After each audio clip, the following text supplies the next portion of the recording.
Direction à présent, le quartier européen de Bruxelles. Depuis 3 ans, le journaliste normand Valérie Le Rouge travaille ici.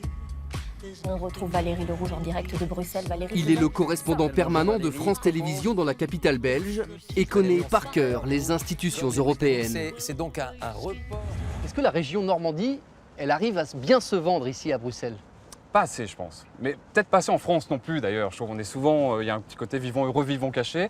Alors, c'est vrai ici, peut-être par les chiffres, hein, la représentation permanente de la Normandie ici, c'est 4 ou 5 personnes, quand ils sont 9 ou 10 pour la région Aquitaine, et quand ils sont 35 pour la région Bavière. Mais bon, les Länder allemands ont beaucoup plus de pouvoir législatif aussi que nos régions en France. Ça veut dire qu'avec ces 3 millions d'habitants, la Normandie, c'est une petite région sur la carte de l'Europe?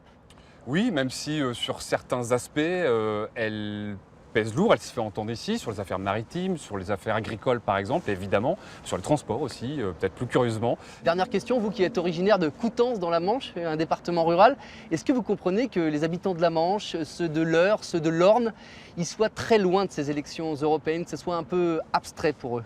Alors je le comprends en partie parce que malheureusement ces institutions, elles communiquent mal peut-être. Malheureusement ce sont des sujets souvent arides, donc auxquels les gens ne sont pas forcément très attentifs. Pour autant, cette Europe, elle les concerne directement et notamment parce que c'est une région agricole.